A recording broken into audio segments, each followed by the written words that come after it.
बिस्मिल्लाहिर्रहमानिर्रहीम।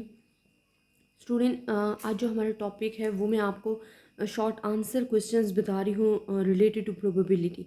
हमारे पास first of all क्या है कि रैंडम एक्सपेरिमेंट क्या है। तो स्टूडेंट, रैंडम एक्सपेरिमेंट क्या होता है?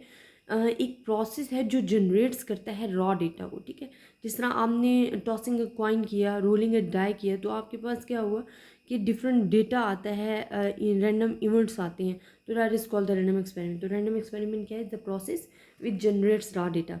State the properties of random experiment, या आप ऑलरेडी पढ़ भी चुके हो, लेकिन आपको यहाँ लिखी हुई भी मिल रही हैं कि random experiment has the two properties in common. First, हमारे पास क्या होता है कि each experiment has several possible outcome which can be describe in advance. हमारे पास सेवरल एक्सपेरिमेंट आउटकम्स आ रही होती हैं जो आप ऑलरेडी एडवांस में डिस्क्राइब कर चुके होते हो। फॉर एग्जाम्पल, उन्होंने एग्जाम्पल भी साथ दिए कि जैसे आप कॉइन को टॉस कर रहे हो तो possible outcomes head and tail होगा। ठीक है, तो आपके पास जो ईच एक्सपेरिमेंट में जो आपके पास पॉसिबल आउटकम्स हो रहे थे वो ऑलरेडी आप एडवांस में डिस्कस कर चुके होते हो। आपको डिस्क्राइब्ड होती हैं, पता होती हैं कि जी ये इनकी आउटकम्स आएंगी। सेकेंडली, आप कहते हो कि we are not certain about the outcome और the result of the experiment. हमें उसके रिजल्ट के बारे में कंफर्म नहीं होता कि क्या हेड आएगा या टेल आएगा। अगर कॉइन को देखो, क्योंकि दोनों की पॉसिबिलिटीज़ बराबर होती है, या तो हेड आएगा या टेल होगा, but we are not confirm. ठीक है, हम सर्टन नहीं होते हैं कि हमारे पास कौन सी पॉसिबिलिटीज़ आएगी। ये टू प्रॉपर्टीज़ है। What is the difference between the outcome and experiment? Experiment outcome, experiment क्या होता है? जो आपको रॉ डेटा देता है, और आपके पास जो आउटकम होती हैं, जो रॉ डेटा से आपके पास आउटकम्स आ रही होती हैं, आपके पास जो वैल्यूज़ आ रही होती हैं, वो आपके पास क्या आ जाती हैं? आउटकम्स।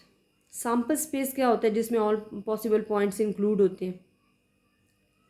इसी तरह आप simple and composite events, compound events के बारे में डिस्कस करते हो। सिंपल इवेंट्स वो होते हैं जिसमें ओनली वन रिजल्ट आ रहा होता है। इन कंपाउंड वो होते हैं जिसमें टू और मोर रिजल्ट्स, आंसर्स आ रहे होती हैं, आउटकम्स आ रही होती हैं। जैसे कि मैंने आपको एग्जांपल दी थी कॉइन की, कि अगर कॉइन में आप कहते हो कि 2 टाइम हेड आना चाहिए, हमने कॉइन टॉस किया, तो वो ओनली वन पॉसिबिलिटीज़ है, तो ये सिंपल है। अगर हम कहते हैं कि एट लीस्ट हमारे पास क्या आना चाहिए? हेड आना चाहिए, वन हेड आना चाहिए, तो फिर हमारे पास ये आ सकता है। या वन हेड अगर आना चाहिए, तो ये टू और मोर जो है, अगर आपके पास आउटकम्स आ रही है, that is called the compound event. अगर आपके पास ओनली वन पॉसिबिलिटी आ रही है, that is called the simple. What is the sample space when 3 distinct coins are tossed simultaneously? और आपने फिर बताना है कि इवेंट ए के लिए आपने 2 एग्जैक्ट हेड्स। आपके पास अगर 3 सैम्पल स्पेस, ये बनाने का मैं मेथड आपको प्रीवियस बता भी चुकी हूँ, और इनमें जो हेड है वो आपके पास पॉसिबिलिटीज़ यानी म्यूचुअली एक्सक्लूसिव इवेंट्स क्या होते हैं? जिनमें नथिंग कॉमन बिटवीन देम, जिनमें कुछ भी कॉमन नहीं होता, that is called the mutually exclusive event. तो म्यूचुअली एक्सक्लूसिव इवेंट स्टूडेंट्स आपके पास क्या होते हैं कि अगर कोई से भी दो इवेंट अकर हो रही हैं, उनमें कुछ भी कॉमन नहीं है, वो एक दूसरे के ऑपोजिट है, that is called the mutually exclusive event. Independent events क्या होते हैं? जिसके एक इवेंट के अफेक्ट होने से दूसरे इवेंट के अफेक्ट होने पे कोई असर नहीं पड़ता। कि अगर एक अकर कर रहा है तो दूसरी की, उसकी अकरेंस से कोई अफेक्ट ना पड़े, that is called the independent events. इनकी एग्जांपल्स ये आप देख सकते हैं, थ्योरी आपको गिवन है, इसमें आपको बहुत अच्छी एग्जांपल्स भी गिवन है साथ साथ।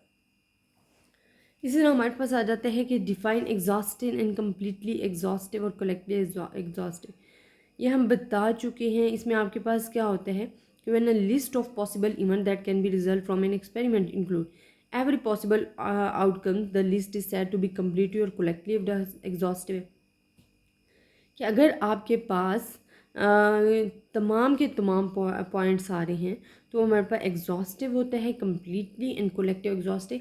कि अगर कोई भी एक्सपेरिमेंट, फॉर एग्जांपल आप कहते हो कि डाई आप थ्रो कर रहे हो, तो उसमें 6 पॉसिबिलिटीज़ आ रही हैं, तो ये कम्प्लीटली एग्जॉस्टिव है। इस तरह कॉइन टॉस कर रहे तो आपके पास हेड या टेल आ रहे हैं, तो ये कम्प्लीटली एग्जॉस्टिव है, जिसमें all possibility of the experiment जो होती हैं वो इंक्लूड होती हैं। डिस्क्राइब द 4 अप्रोचेज और डेफिनेशन, ये ऑलरेडी मैं आपके साथ डिस्कस कर चुकी हूँ, बहुत अच्छे तरीके से डिस्कस किए हुए। ये आपने देखने हैं प्रीवियस लेक्चर्स, थर्ड या फोर्थ लेक्चर्स में आपको गिवन है प्रोबेबिलिटी के।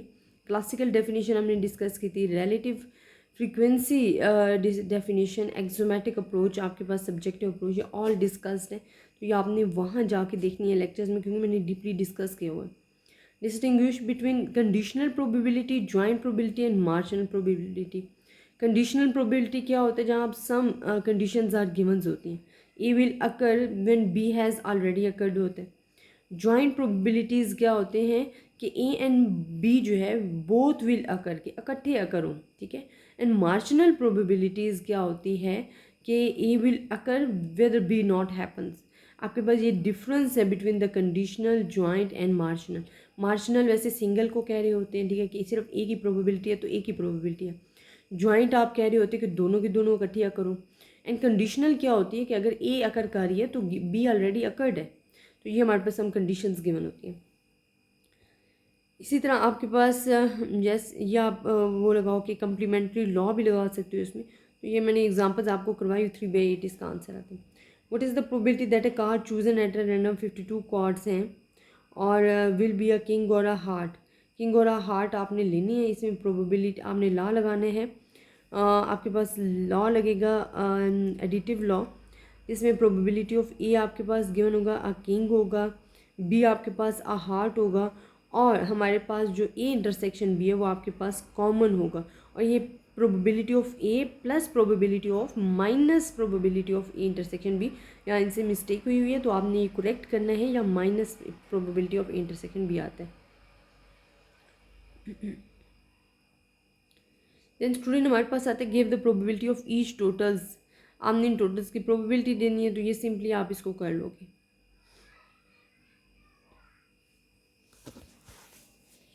देन आपके पास आ जाता है what is the probability that a couple child boy हमारे पास आ जाता है।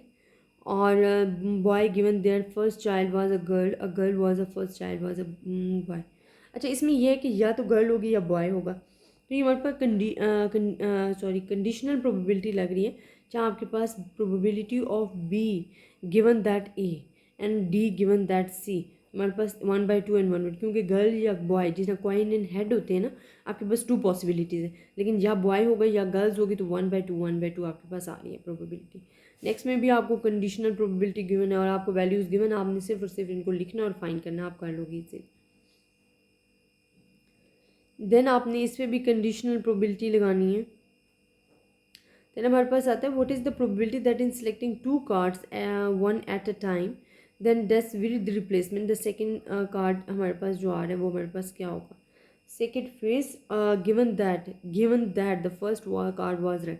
अब देखिए गिवन दैट आया है, ठीक है, गिवन दैट मीन क्या है कि आपके पास कंडीशनल प्रोबेबिलिटी आ गई है। फेस कार्ड है, गिवन दैट रेड कार्ड, आपके पास ये लिखा हुआ है probability of face card given that red card, तो आप इनकी वैल्यूज़ लिख लें तो आपके पास आंसर आ जाएगा। नेक्स्ट भी कंडीशनल प्रोबेबिलिटी का हमारे पास है। इंडिपेंडेंट म्यूचुअली एक्सक्लूसिव में आप रिलेशनशिप भी आप पढ़ चुके हो। देन आपके पास आ जाता है सिंपल प्रोबेबिलिटीज़ फाइंड करनी है कि a ball is drawn at the random from the box is 6 red and 4 white balls हैं एंड 5 ब्लू बॉल्स हैं। 3 बॉल्स आपको डिस्कस करें। फाइंड द प्रोबेबिलिटी करनी है the ball drawn is red. अगर आपने रेड ड्रॉ करनी है तो आपके पास क्या आएगा। इसी तरह वाइट, अगर blue, not red, red and blue. अच्छा, इसमें आपने क्या करना है, इसमें स्टूडेंट्स आप ऐसे कर लें कि जिस तरह हमने ये मेथड पढ़ा था ना कि आपके पास एक बॉल ड्रॉ हो रही है जिसमें आपके पास 6 रेड है, 4 आपके पास क्या हैं, वाइट है एंड 5th ब्लू है। अगर आप कह रहे हो कि आपके पास आ रही हैं इट्स मीन अब टोटल आपके पास कितनी आ रही हैं, 15 आ रही है, मतलब 15 एंड 1 आपके पास आ रहे हैं जो कि आपके पास 15 की इक्वल होगा कम्बिनेशन। इसको टोटल से डिवाइड करना, प्रोबेबिलिटी ऑफ ए जब आप कोई भी फाइंड कर रहे हो ना, एन ए आपके पास ये वाली पॉसिबिलिटीज़ आ रही होंगी, एन एस जो आपके पास आ रहा होगा वो आपके पास होगा जी ये जो आप 15 लिखोगे नीचे 15। अब आपके पास क्या है, वो कहते हैं फर्स्ट बॉल आपके पास रेड होनी चाहिए। रेड आपके पास क्या है, 6 है ना, बाकी आपके पास 0 0 हो जाएंगे, तो ये तो 1 के इक्वल हो जाएंगी। 6 हमारे पास आएगा 6 के इक्वल, तो ये 6/15 आ जाएगा। इसी तरह अगर वाइट है, 1 इज़ वाइट, तो आप वाइट पे करोगे बाकी 0 हो जाएंगे, तो ये आपके पास 4/15 आ जाएगा। अगर आप कहते हो कि ब्लू है, फिर आप इस पर करोगे और बाकी 0 हो जाएंगे, तो ये आपके पास ब्लू के लिए आ जाएंगे। तो ऐसे आपने सॉल्व करना है स्टूडेंट, ये ईजी क्वेश्चन है। मैं आपको मेथड साथ साथ गाइड कर रही हूँ कि आपने इसको करना कैसे, बाकी आप सॉल्व करोगे। और ये लेक्चर्स आपने जब भी ये शॉर्ट आंसर क्वेश्चन देखते हो तो आप अपने प्रीवियस लेक्चर्स देखा करो, क्योंकि उनसे आपको ज़्यादा क्लियर होते हैं, क्योंकि आप ऑलरेडी डिस्कस कर चुके होते हो। या आपके पास गिवन है इंडिपेंडेंट इवेंट्स के लिए, इंडिपेंडेंट इवेंट्स के लिए आपके पास है तो ये ला आपको गिवन है, आप इसको सॉल्व कर सकते हो।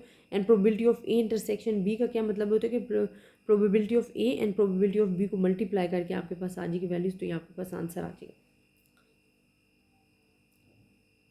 ये भी जी आपको यही same probability, simple probabilities given है क्वेश्चन।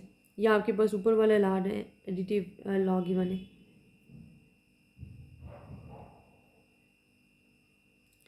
अच्छा, यहाँ आपको कहते हैं कि set containing the vowel words है पब्लिकेशन, हमने फाइंड करना है प्रोबेबिलिटी ऑफ ए। अब ए कितनी बार अकर हुआ है, 1, ठीक है।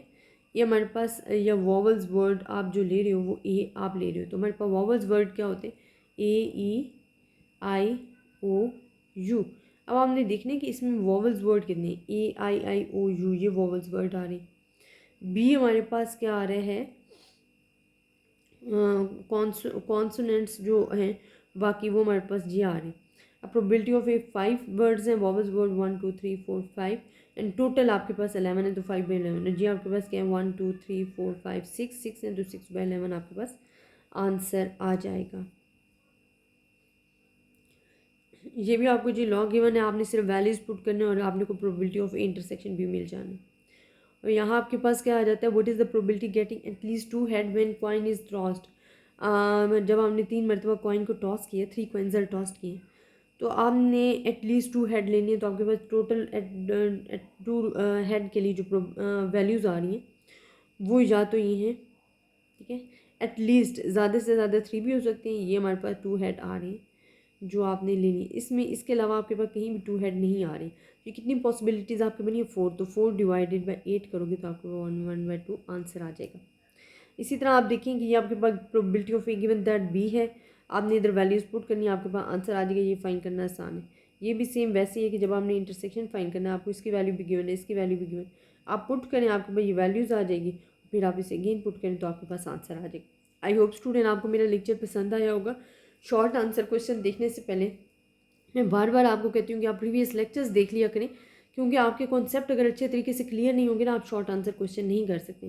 क्योंकि जो हम बोर्ड पे करवाते हैं या जो आपको लेक्चर्स करवा रही होती हूँ, प्रीवियस लेक्चर्स जो हैं वो मैं ऑलरेडी डिटेल में बता रही होती हूँ। तो जब हम शॉर्ट आंसर क्वेश्चन करते हैं, क्योंकि ऑलरेडी वो चीज़ें डिस्कस हो चुकी होती हैं, तो मैं बहुत ही कम चीज़ें बता रही होती हूँ।